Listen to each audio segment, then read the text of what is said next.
الله وبركاته. الحمد لله رب العالمين، والصلاة والسلام على أشرف الأنبياء والمرسلين نبينا محمد وعلى آله وصحبه أجمعين. أما بعد، السؤالات وجوابات بدي مباركة سلسلة كي دا الله رب العزت بتوفيق سرا او دا غب رحم او کرم سرا نن یوسل اتنوی 198 نمبر نشست او دی کی اولنی سوال دا دی ورور دی چی یو کس مرشی نو د کفن دفن خرچه دا با د مال نکیگی کم چیر دا خاص مال لے کنا دا زامنو دا مال نا. جواب دا دی مسئلے اگر دا خو معلوم دا چی کلم یو کس مرشی کنا نو یو سو کارون با کیگی مخ کی دا دینا چی میراث تقسیم شی. دا میراث تقسیمی دون مخ کی دو دری کارون دی اگر بلازم کی دا نه چې ډایرک سړی راولګي چې مال تقسیموه او څومره یې ګټلي دي او څومره یې نه دي او زما څومره سي او د هغه څومره سي، دا قصې به اول نه کوې. اول یو څو کارونه دي. ټول نه اولنی کار دا دی چې د ده د کفن دفن خرچه پکې وشي د ده په مال کې. دا خو واضحه ده چې ته میراث څنګه تقسیمې، ته مال څنګه خلکو له ورکوې او د ده اگر کفن دفن خرچه بکی نه دوتی نو اولنی حق ده خپل دی. دا غی نه باید بیا په ده باندې چې کمی قرضی دی هغه به ادا کی. دا غی نه باید بیا ده چې کم وصیت دی هغه به پوره کی. بیا به مال تقسیمیږي په وارثانو باندې. او عام چې کومه طریقه خصوصا زمون خلک کوي نو خو چې اعلان د مړي شوی نه او بس د میراث خبره شروع شي چې دا به څه کېږي او هغه ټوټه به څوک کلي او دا کور به د چا رسي. لکه پرېږده ټوټې موټې د دې نه مخکې یو درې کاره دي هغه کول غواړي. اول غم د دې سړي د کفن دفن کول غواړي، بیا د هغې نه بعد په ده باندې د خلکو حقوق دي، قرضې دي، دغه شان د الله حقوق پې دي هغه ادا کول غواړي. د هغې نه بعد بیا د ده وصیت که ته غواړي نو بیا به راځو میراث له. نو د دې نه واضح شو چې د ده په دې مال کې اولنی کار به دا کېږي چې د ده کفن دفن به پکې کېږي. خو که چېرته د ده په بچو کې یو کس راولګي او هغه دا کار وکړي او په کار هم داسې ده نو اوس دوه خبرې کېدی شي، یا خو به دی دا برخه غواړي چې ما مال لګولی ده، یا به نه غواړي. او تعجب مه کوئ چیرې دا به دې څنګه غواړي. دنیا کې ډېر عجیبه عجیبه خلک شته. تاسو ته به قصې معلومې وي، لیدلي به وي، ما خو پخپله لیدلي دي اورېدلي مې هم دي. دنیا کې ډېر عجیبه او نیچ او سپک خلک هم شته. نو دلته تعجب مه کوئ چې څنګه به دی دا مال غواړي. چیرې ما پلار کفن دفن کړی نه، ما پخپله یو مسله لیدلې ورونه ورانو په دې باندې چې ایو وی چې کله زموږ پلار مړ شو نو په هغه ورځ خرچه ما ډېره کړې او بلې ما ډېره کړې، زما هغه به څوک راکړي او بلې زما هغه به څوک راکړي. دا شان څه کسان زما خوا ته راغلي وي پلار زموږ په ځمکه کې ښخ دی، زموږ په ځمکه کې ځمکه د پلار و نو اوس هغه قبر موږ ته راځي وران کړی دی. دا سرونه وایي چې دی به له دې ځینې لرې کوو، څه وایي چې نه دې ځینې نه لرې کوو. دنیا کې عجیبه عجیبه خلک شته. او بله ته دا ووایم یو سړي باندې دا امتحان نه راغلی، ډېرې ګټې ګټې وي، خو چې را پیسه کله منځته راشي که نه نو دا ډېر خطرناک شی دی. ځکه سوال همیشه دا کوي چې یا الله د امتحان نه مې ساته. دا ګټې ګټې چې سړی ووایي چې خپل په خپل باندې اچولي او امتحان پې لا نه راغلی نو هغه ټیم کې ده پته لا نه لګي. اوس که ده غوښتنه وکړه نو شریعت کې خوب حلی که نه غوښتنه کوي نه کوي جدا مسله ده، خو که ویې کړه نو بیا به چې کله میراث تقسیمیږي نو د دا مال به ترې مخکې ورکړی شي. او لږ ساعت مخکې موږ ووایي چې د مړي په دې مال کې د هغه خپل دا حق دی چې د هغه کفن دفن پې وشي. او که چېرته هغه وایي چې نه ما دا یو احسان کوو، یو پلار سره مې ښه کول، نو چې کله دا خبره وکړه چې ما ښه کار کوو، احسان مې کوو، پلار سره مې ښېګړه کوله، د دې نه بعد بیا دې خبرې ته نشي راواپس کېدی چې زما مال به مال راکوئ. بعض خلک داسې دي ګرمه کې یو کار وکړي که نه وروسته بیماري حالات لږ سخت شي بیا قصه شروع کړي ما چې پیسې لګولې وي نو تا چې په ټیم لګولې تا خو دا زه عبادت کوم، نن ته څنګه وایې چې دا مال راکړه؟ نه چې یو پیر دې وایي چې دا ما عبادت کوو، دا ما ښېګړه کوله، دا ما ښه کار کوو، بس بیا به نور وارثان نه تنګوي چې ما چې پکې هلته لګولی او ما چې پکې دلته لګولی، بعض ما پکې پلار هسپتال ته بولی، څوک وایي مور له مې دوایي راوړی، نو دومره ډېر لږ څه خو به ما او تا کوو که نه د مور پلار دپاره، د هر شي خو به حساب نه کوو چې د ډاکټر هم حساب کوو، د کفن هم حساب کوو، د لرګي هم حساب کوو، د قبر هم حساب کوو. دا خو بیا ډېر بې خونده ژوند الله دې ترې موږ ساتي. ښه اوس یو سړی داسې هم کیدی شي چې هغه مړ شو د هغه سره هېڅ مال نشته، لکه ماشوم مړ شو، یو کس داسې چې د هغه روزګار یې نه و، غریب و فقیر و مړ شو، مور پلار دی غریبانان دي مړه شو، نو د دوی د کفن دفن خرچه په هغه چا باندې ده چې په چا باندې د دوی خرچه لازم ده. لکه ماشوم، د ماشوم خرچه به مور پلار ده، مور پلار چې غریبانانی وسې نه وي د هغوی باندې خرچه کول دا په بچو لازم ده، لازم ده، دې ته غوږ کولو کوي. دا ګوره احسان نه دی ښه، لکه چې ته سینه ټپې چې زه ښه کوم، که دا پوزه په دې خاورو کې ککړه کي که نه په دې ځمکه یې راکاږي که نه بیا به هم کوې، نو دا لازم دي. او ما یادوي دا سپکې خبرې دي چې څوک مور پلار سره ښه وکړي او به یې یادې راځي، تا سره یې څومره ښه کړي چې ته یاد کړي. نو داسې حالاتو کې بیا خرچه په هغه چا ده د کفن دفن چې په چا باندې د خرچه څه ده هغه لازم ده. او ښځه شوه، ښځه مړه شوه، خپل مال ورسره ډېر دی، نو د دې د مال نه دې تیار کړی شي، د دې کفن د دې د دفن خرچه هر څه. او که چېرته اوس دا غریبی نو د دې خرچه په چا لازم ده؟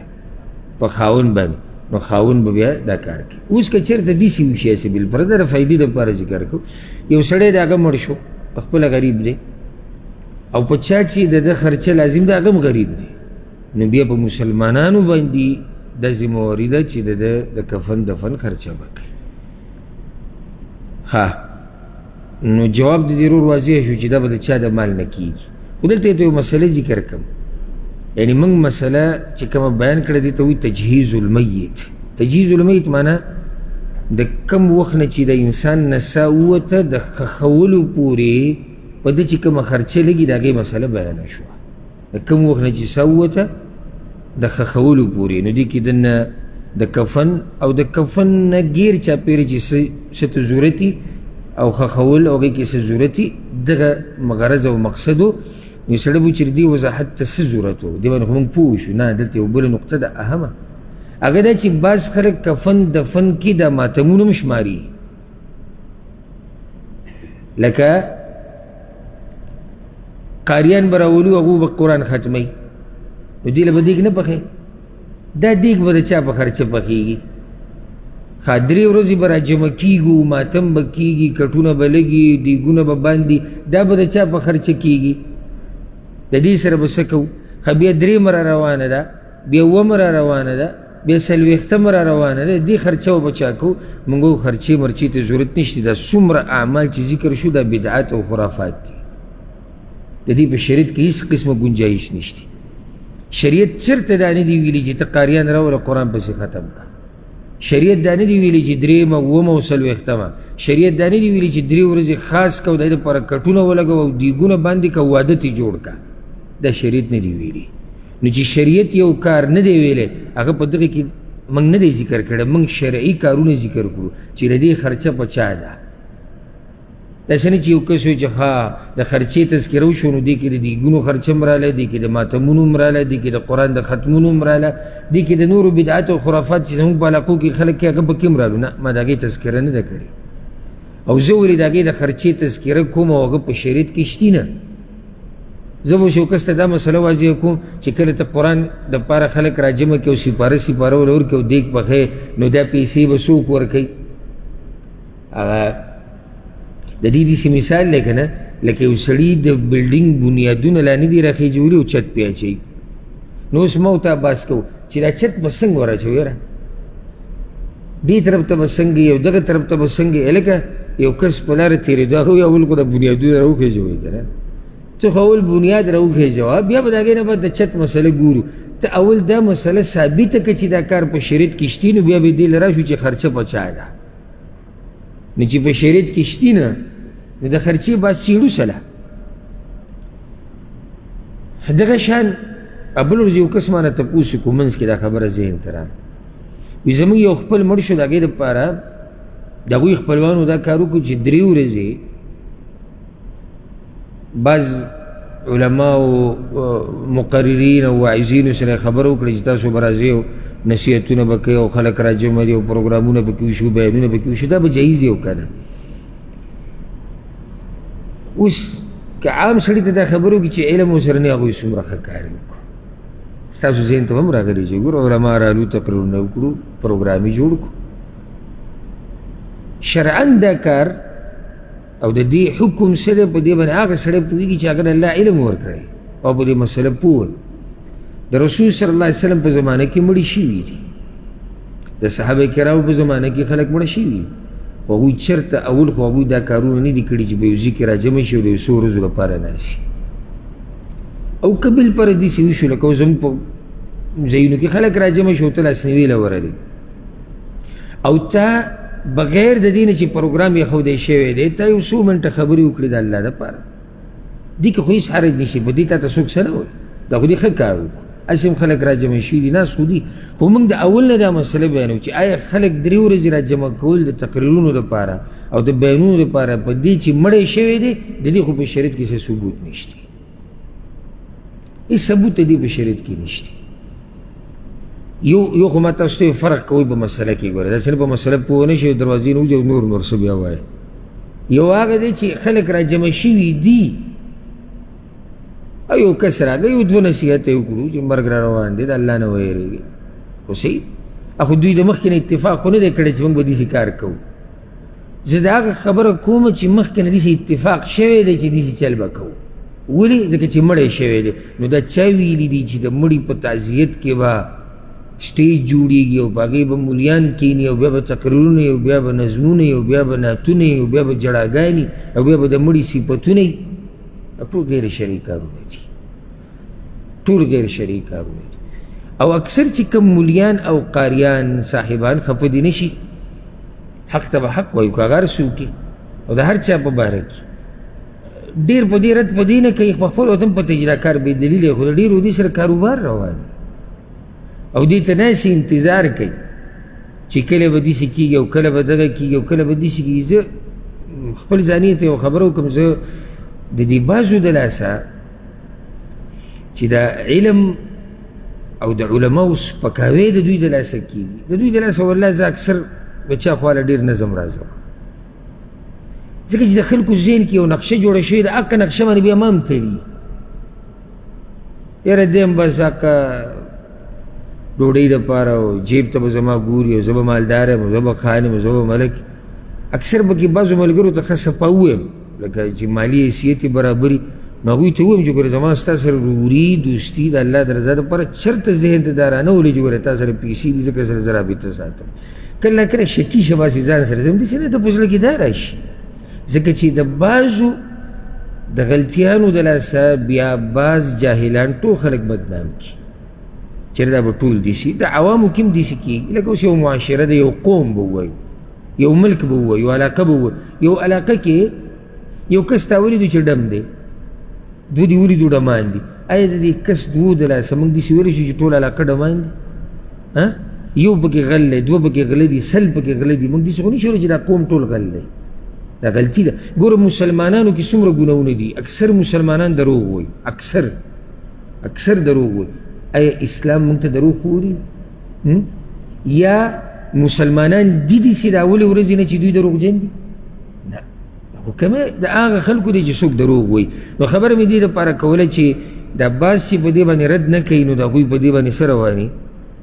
کاروبار روان.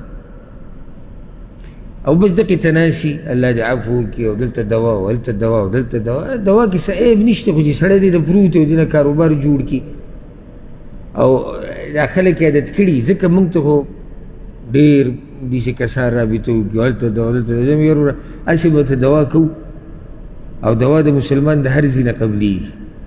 اوس به داسې جاښئ چې زه به درځم او ته به راځې، او بیا به ویډیو او بیا به لاسونه اوچتولي او بیا به تصویرانې او بیا به کته او بیا به بره. نو زه به که دوا وی دوا به راته وکړو. دوا د مسلمان چې یو په امریکا کې او بل په پاکستان کې او بل په افغانستان کې او بل په سعودي کې او یو بل ته دعاګانې کوي، دا قبلېږي، الله یې قبلوي. نو الله زموږ په حال رحم وکړي. ها دا یو ورو سوال کړی دی، وي دا سوال که زما نه مخکې م شوی و، په داسې ذهن ته مې راځي چې بعض مؤذنین چې کله اذان کوي، نو هغوی د دې اذان نه مخکې اعوذ بالله وایي، بسم الله وایي. او زه به ورسره دام زیاته کوم، بعض خلک چې مانځه ته ودرېږي د مانځه نه مخکې بسم الله وایي. کله چې مانځه ته ودرېږي که نه بسم الله الرحمن الرحیم وایي، بیا الله اکبر وایي. چې دا به روایي او که نه. اوس عام سړي ته دا مسله ووایه، نو عام سړی وایي چې دې کې څه دي؟ خیر دی. نو خیر څنګه دی؟ ستا د دماغو فیصله ده چې ته ورته خیر وایي بیا به خیر وي، چې ته ورته شر وایي به شر وي. د موږ سره الحمدلله دین دی، موږ سره قرآن او حدیث دی. صحیح ده، د الله ذکر ډېر اوچت عبادت دی، خو دا ذکر به هم په هغه طریقه کېږي په کومه طریقه چې موږ ته الله او د الله رسول ښوولی دی. اذان یو ذکر دی، عبادت دی که نه؟ اذان عبادت نه دی؟ نو چې عبادت ته نو بیا څه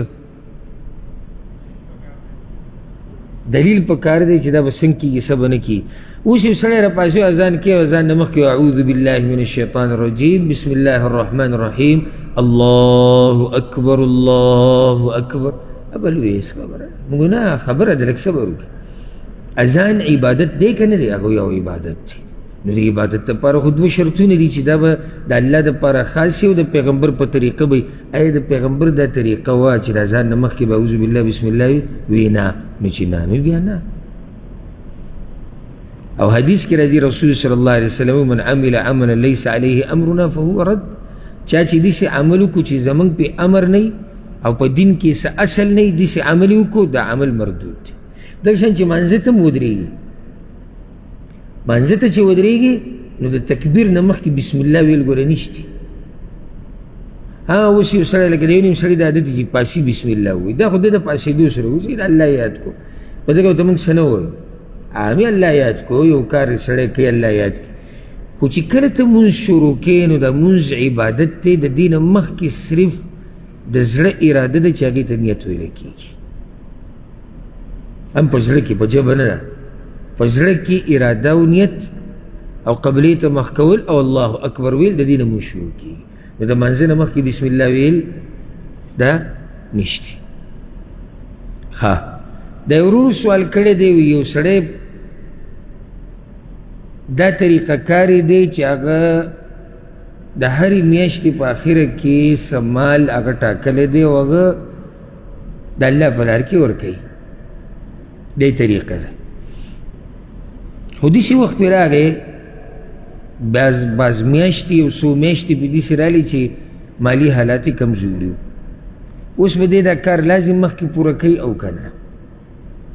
جواب د دې مسلې داسې دی چې د دې دا کار یا خو منښته کېدی شي او یا عامه صدقه کېدی شي. نو جواب به واضح شي. دا موږ دغه ورور ته وایو چې ته دې تپوس وکړې، یا که ستا سوالي تا ته به خپله پته وي چې دا منښته ده که دا عامه صدقه ده، ځکه چې هر صورت کې جواب بدل دی.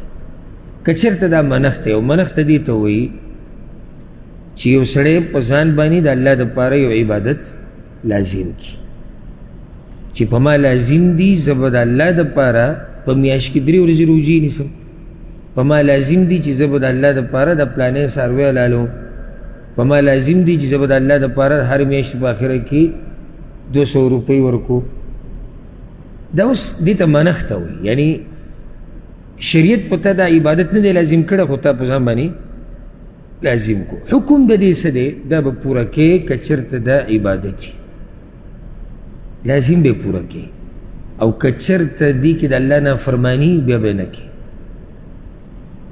ها اوس صحیح شو، سړی چې زه خو په دې پوه شم چې دا به پوره کې، خو چې یو سړی اوس نه رسېده پوره کول، لکه دا وینم په ګرمه کې موږ هغه عبادات کم چې ته ورسول کم چې په موږ باندې الله لازم کړي چې لا زیات په ځان باندې نور لازم وو.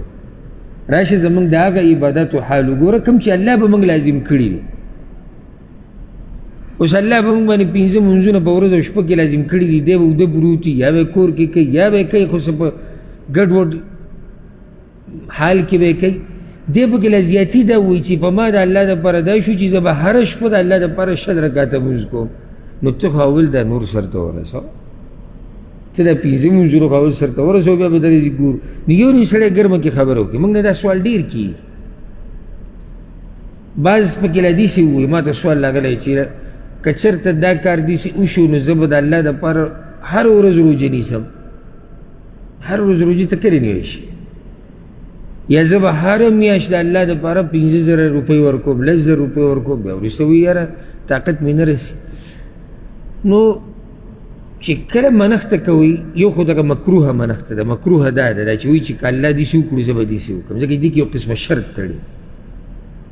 د الله دپاره ته یو عمل کوي نو بیا به کې دا شرطونه تړي چې که بچی راکړو، که مزدوري راکړه، که داسې وکړو، که دغه وکړو. بل هغه منښته ده چې داسې پکې نه که الله داسې وکړو، خو بس داسې وایي چې د الله دپاره دا کار به زه کوم.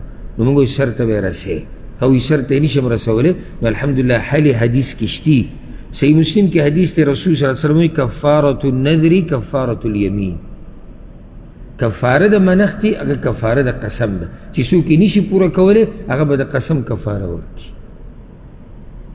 یو سړی وایي زه به هره میاشت د الله دپاره دومره پیسې ورکوم، بیا داسې حالات به رالو، صحیح د هغه وخت کې د مالي حالات ښه، خو بیا به داسې حالات رالو چې هغه دی نشي ورکولی، نو څه به کوي؟ د قسم کفاره به ورکړي او منښت یې ختمه شو. ها او که چېرته دې ورور دا وایي چې نه ما خو د منښتې څه خبره نه ده کړې، خو بس هسې د الله دپاره د هره میاشت ورکوو، نو بیا خو هېڅ خبره نه ده. د خپل ځان مشر دی، دلته د خپل ځان مشر دی معنی دا چې د په خپله خبره دی ښه پوهېږي چې کله ورسره پیسې یې ورکوي دی، چې کله ورسره نه یې نه دی ورکوي. ځکه چې دا خو دی وایي چې عامه صدقه ده، ما څه منښته نه ده کړې. والله اعلم. ها دا ورو سوال کړی دی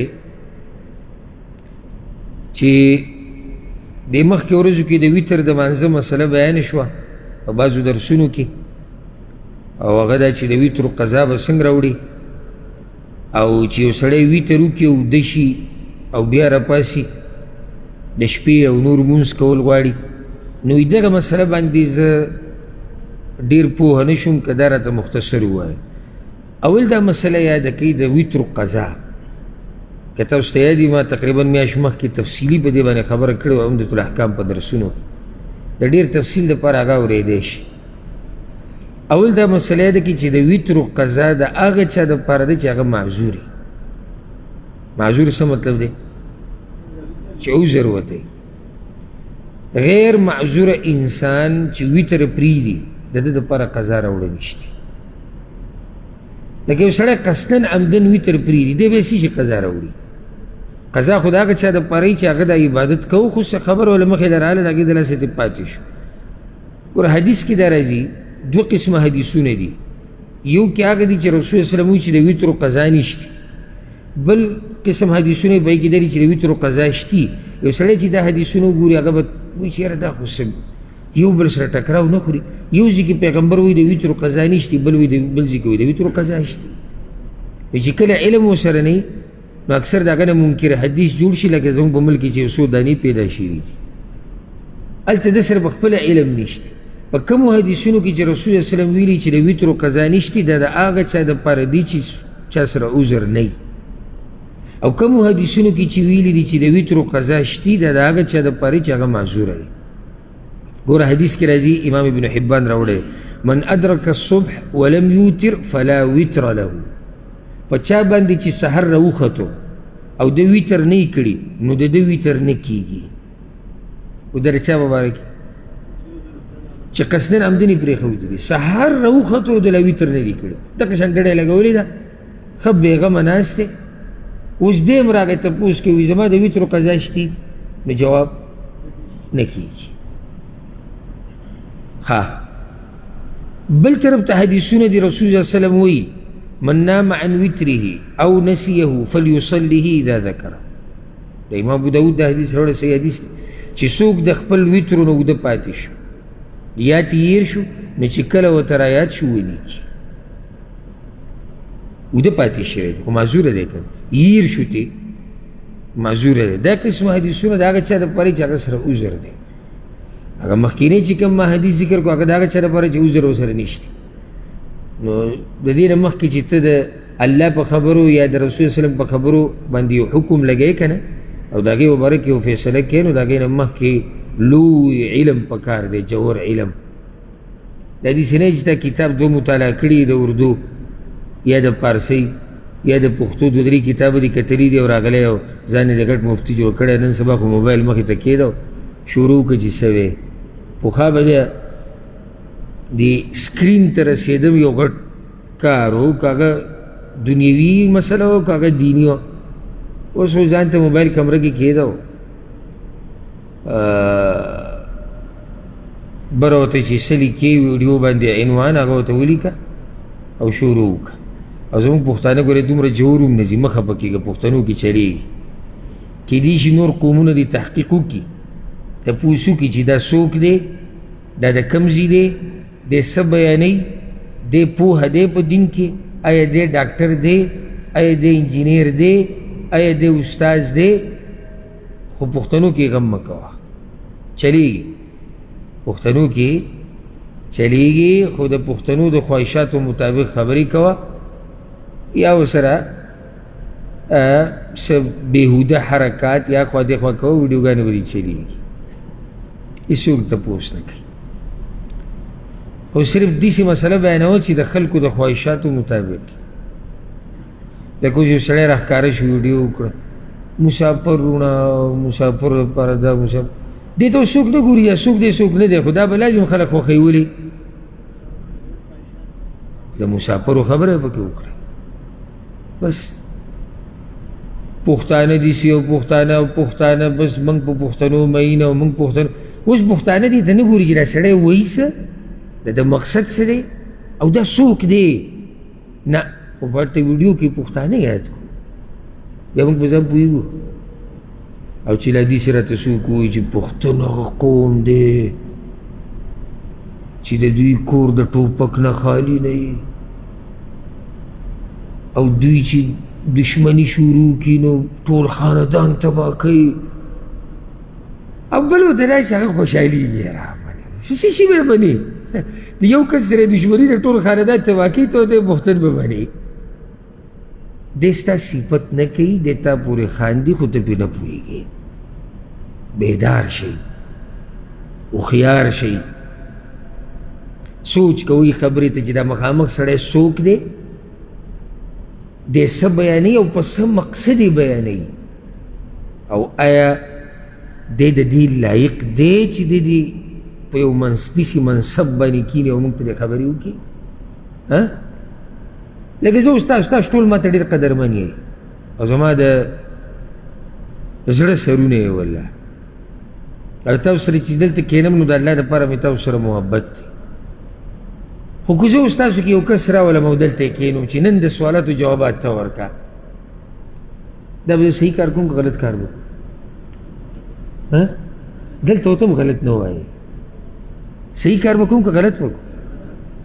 نو چې کله دقه سړی په موبایل باندې کښېني او بیا ګډې وډې وایي، بیا ورته ولې موږ غلط نه وایو؟ په جومات کې ناسته ورته موږ څه وایو؟ غلطه. نه نه نه نه نه، الله دې نه کړي چې په دې ممبر باندې داسې سړی کښېني چې هغه جاهل. خو صحیح شو، دا جومات ته منبر دی، زمونږ ته پام دی، خو چې کله یو سړی په موبایل لګیا یو بیا هرې ګډې وډې مونږ به ګورو، مونږ به ګورو.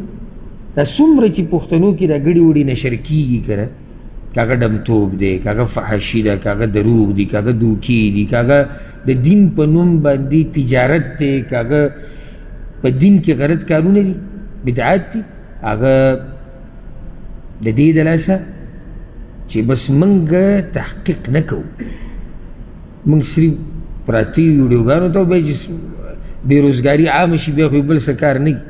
او دغه موبایل مخې ته نیولی نظرونه تباه شو، عقل دماغ ورسره کمزوری شي، منځونه زموږ نه لاړو، عبادات زموږ نه ختم شو، پیسې رانه ولګېدې، عزتونه، الله اکبر، عزتونه چې کوم تار تار شو د بازو که نه، نو حیران به شي ورته او شکر د الله. اللهم لك الحمد كما ينبغي لجلال وجهك ولعظيم سلطانك چې د دې کارونه یې ساتلي وو. سپکې ویډیوګانې او ویډیوګانو ویډیو جوړه کوي سره سندرې او زه دا دی او زه هغه دی او هغه پلانې دی او هغه دا دی او په دروغو مسلمانان خندوه او یا مسلمانان یروه یا مسلمانانو کې فحاشي خوروه. الحمدلله چې الله دې نه ساتلي او الله یې د مرګه پورې موږ د دې نه وساتي او الله رب العزت دې په موږ پردې راواچوي او کم خلک چې په دغه لار روان دي رب العالمین دې ورته هدایت وکړي. نو خبره ما دا کوله چې مسله د علم ده، مسله د څه ده؟ هغه د علم ده، دا نه چې په ټیک ټاک باندې مشهور دی یا په فیسبوک مشهور دی او یا په کولې مزدار یا خودی دی یا د بریتو سوکي اوږدي دي، په دې کار نه کېږي. کار به څه کېږي؟ په علم کېږي. که د بریتو په سوکو اوږدولو کار کېدی هر یو به موټر موټر پرېښودی او تیل به له روزانه مونږ د بادامو ورکول چې پته ولګي یا د شړشمو تیل چې ښه تېره شي. یو طرف ته رسول وسلم وی وی طرف قضا شتي، بل طرف ته وی نشتي. دوی دا څنګه؟ صبر وکړه، ته د علماو سره کښېنه، ته به پوه کړي چې دا څنګه. هغه داسې چې د چا عذر وي د لپاره د ویترو قضا شتي، چې د چا عذر نه وي ویترو قضا نشته. ها اوس دا مسله ورسره یاده کړئ چې د چا نه ویتر پاتې شو او دی بیا سبا کوي، نو څه چل به کوي؟ موږ دا مسله ذکر کړې جفت به کوي، ځکه ویتر خو طاق دي که نه، درې دي نو دی به څو کوي؟ څلور، پنځه کوي، نو شپږ، اووه کوي، نه اته، نهه کوي، لس داسې.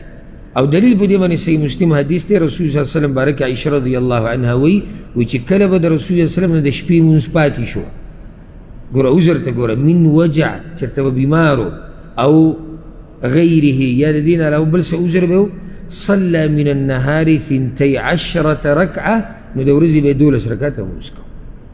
12 ولې کوو؟ د شپې به 11 کوو.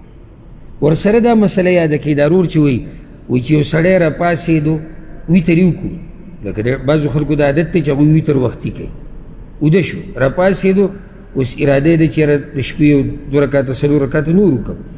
هلته حدیث اورېدلی دی چې د شپې اخرنی مونځ څه وګرځوئ؟ ویتر وګرځوئ، دې ته نقد الویتر وایي. دې مسله کې د علماو اختلاف دی، خو زه به درته هغه ذکر کړم، هغه قول چې دلیل په اعتبار سره مضبوط دی او هغه دا چې کوم علما چې دا وایي وی تا ویتر وکړو اوده شوې او راپاڅېدې، نو 1 رکعت بل وکړه. ولې وکړه؟ یو چې هغه ویتر مات شي، نو هلته تا 3 کړي دا دې ورسره یو شو، نو څو شو؟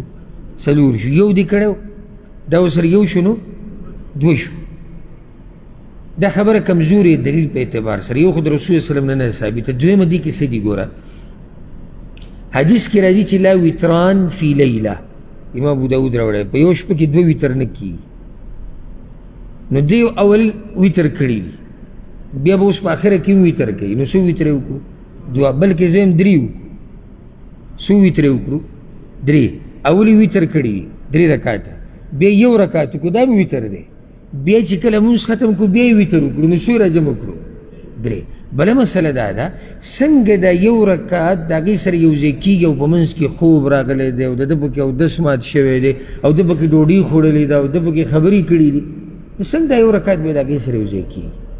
نو طریقه دا ده چې کله ته ویتر وکړې وختي اوده شوې او راپاسېدې او مانځه ته دې زړه کېږي نو ویې کا بس مونځ وکړه. خو ویتر تا کړي دي، ویتر هغه یو پورې چې تا کړي دي هغه ویتر هغه وشو. په دې باندې دلیل ما تاسو ته هغه درسونو کې هم ذکر کړی او صحیح مسلم کې حدیث دی، عائشہ رضی الله عنها د رسول الله صلی الله علیه وسلم د ویترو طریقه ذکر کوي چې ویتر به وکړو ثم يصلي ركعتين بعد ما يسلم، نو د ویترو نه بعد به 2 رکعاته په ناسته کول.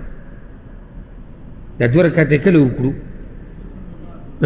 د ویترو نه بعد. دلیل دی په دې باندې چې د ویترو نه بعد مونځ کیږي، روا دی. نو چې ته د شپې راپاسې او مونځ د ویترو دې کړی نو څه به کوې؟ بس د شپې مونځ وکړه، 4 رکعاته کې، 2 رکعاته کې، 8 رکعاته کې، لس کې، هېڅ خبره. بیا ویترو کولو ته ضرورت نشته. والله اعلم.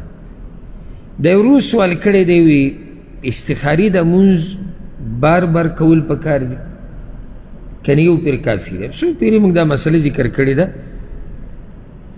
استخاري مونځ د شریعت کې ثابت دی چې کله ته یو کار کوې او د هغې په باره کې مترددي چې وی کوم او که وی نه کوم، وی کوم او که وی نه کوم، نو یې دپاره استخاره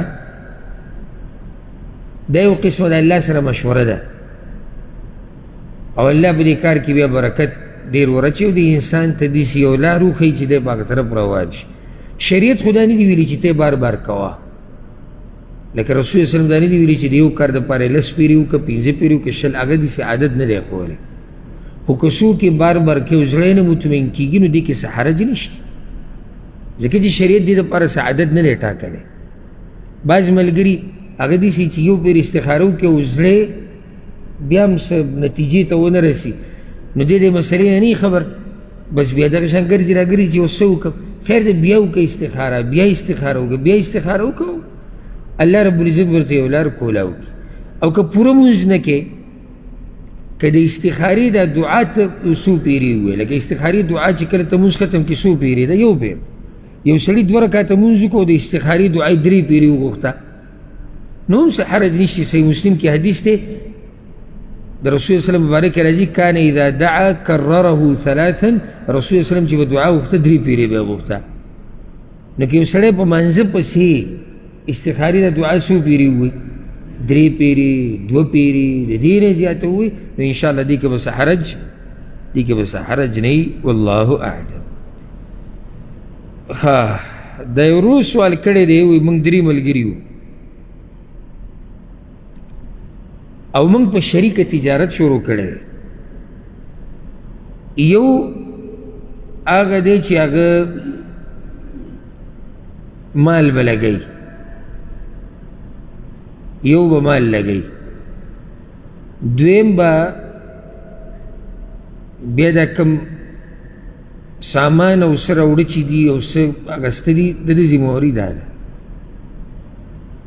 دریم به بیا دا په بازار کې خرڅوي، دې له به ګراک ګوري. او په دې طریقې سره زمونږ کار روانو. خو یو کس موږ سره دوکه وکړه او په هغې کې ډېر لوی تاوان شو. نو سوال اوس دا دی چې دا تاوان په موږ ټولو باندې شریک دی که نه دا د هغه چا تاوان دی چا چې مال لګولی. چې تاسو به څه جواب ورکوئ چې څه ناشنا خبرې خو پکې واورو که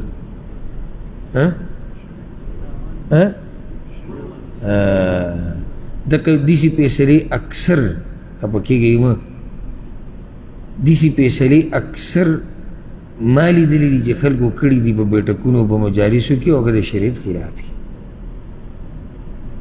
خو بس په دې چې مشران ناست سپینګیري ناست نو که سپینګیري هم دي موږ ته قدرمند دي، مشران موږ ته قدرمند دي، خو چې کله یو خبره د شریعت خلاف وي هغه د شریعت خلاف ده.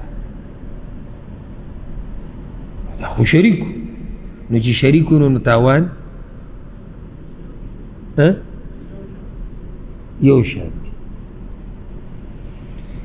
دا ستاسو جواب و جواب د دې مسلې واوره. واضح خو د سوال نه دا دی چې دوی یو عقد کړی و 3 ونو چې تجارت په شریکه کو، اولنې به مال لګی، دویم به سامان اخلي، دریم به دا سامان بیا خرڅوي. او دې ته په اسلام کې مضاربه ویل کېږي، او بعض فقها دې ته قراض وایي، قراض او بعض ورته مضاربه وایي. نومونه یې که بدل هم شي خو حکم یې یو دی. خاصي سړی چې مضاربه څه ته وایي؟ مضاربه دې ته وایي هغه ګډون ته وایي، هغه تجارت ته ویل کېږي چې هغه په شریکه کېږي. یو به رأس المال ورکوي، یعنې پیسې به ورکوي، او دا باقي چې کم دي هغوی به کار کوي. نو یو مال ولګو، نورو څه ولګول؟ نورو هېڅ هم ونه لګول، بدني ولګو، وښې ولګو. دې ته مضاربه وایي. ها مضاربه کې بیا دا مسئله که نه، مضاربه کې دی چې کله دې کې دوه خبرې، یو خو ګټه محدود نه وي چې دا به 2000 ریالۍ، دا به 3000 ریالۍ، دا به 1500، نه، ګټه دې کې پرسنټیج نسبی. لکه ما او تا شریک شو، تا مال ولګو او ما وخت او بدن ولګو. ښه نو چې ګټه راله مال به پکې څو راکې؟ وایي تاله به پکې 15% درکوو. ولې به یې داسې مقرره؟ ځکه چې د ګټې څه پته لګي. زه اوس ته یو کس سره عقد وکړي چې زه به تاله 2000 درکوم. ګوره شریعت چې سم حرام کړي زموږ د فایدې دپاره. تا یو سړي سره لیکلي وکړو چې 2000 ریاله دا به ته هره میاشت لري، او 2000 یې ونه ګټلي، بیا تاوان ونه شو؟ او 2000 ریاله دې ورسره لیکلي دي او 1000 یې وګټلي، ډېرې لږې نه دي که نه ډېرې دي؟ لږې دي. نو دلته به ته پرسنټیج کوي چې دا 15%. اوس دا 15% که تا د میاشتې 1 لاک ریال ګټلي دي، او که تا 10,000 او که تا 100 روپۍ ګټلي دي، دته به پکې 15% میلاویږي. نو هېڅ چاته تاوان او نه په چا ظلم او زیاتی وشو. دا د شریعت ښایست دی.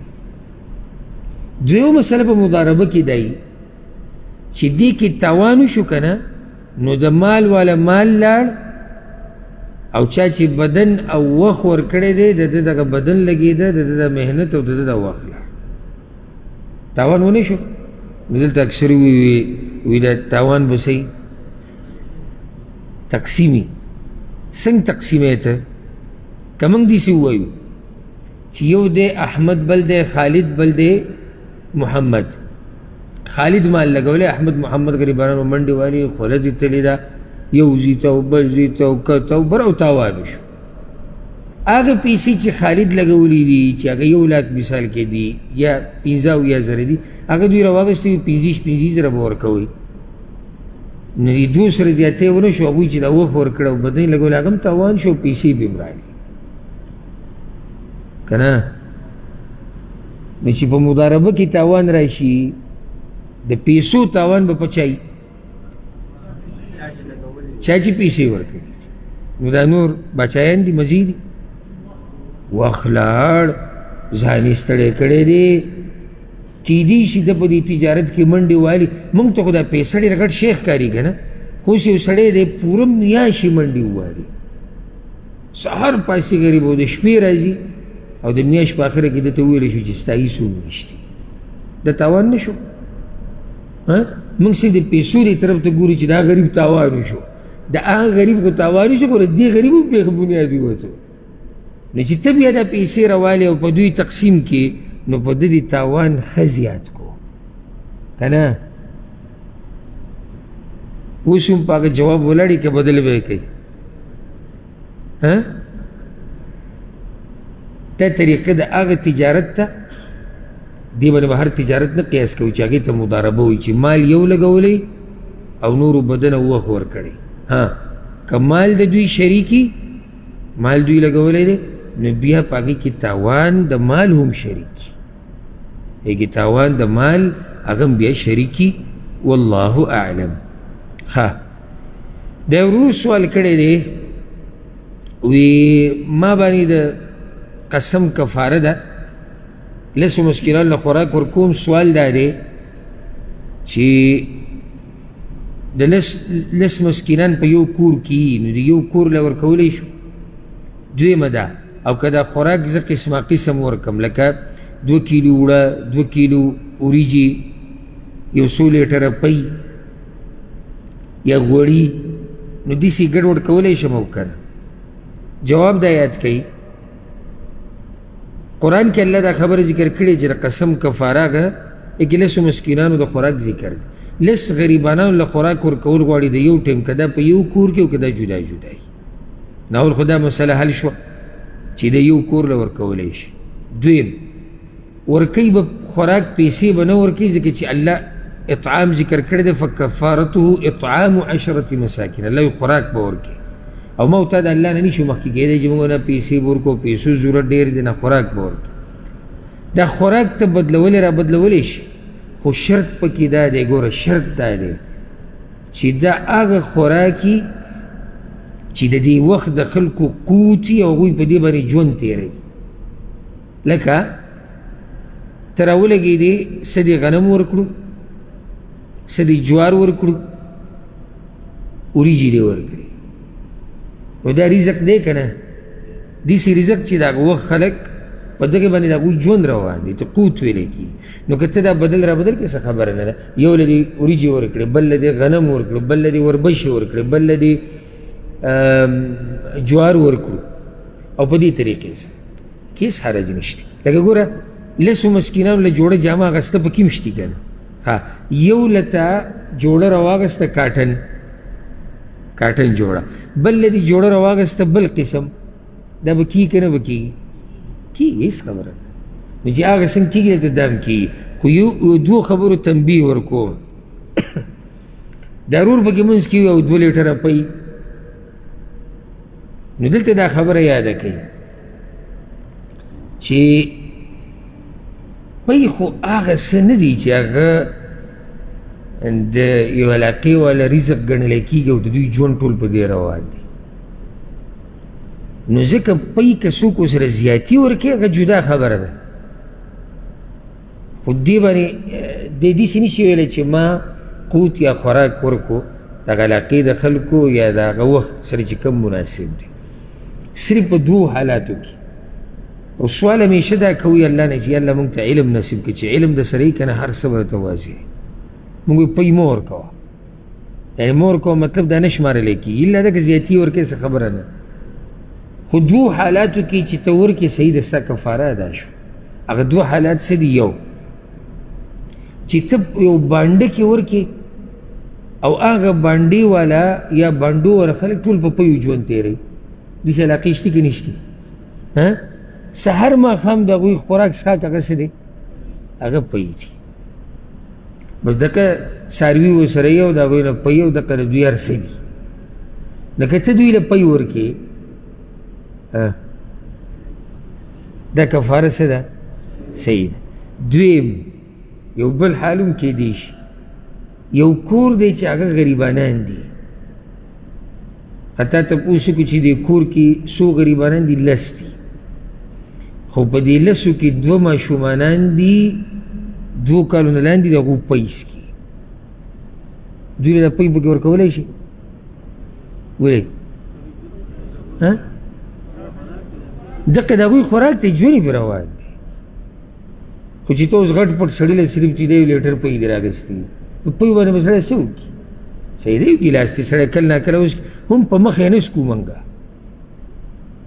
دا هم نه چې په مخ یې څکو، چېرته کله راکله بعضو خو لا دلته بلکل پرېښودي دا چیم و سور څکي دا معدې له ښایي.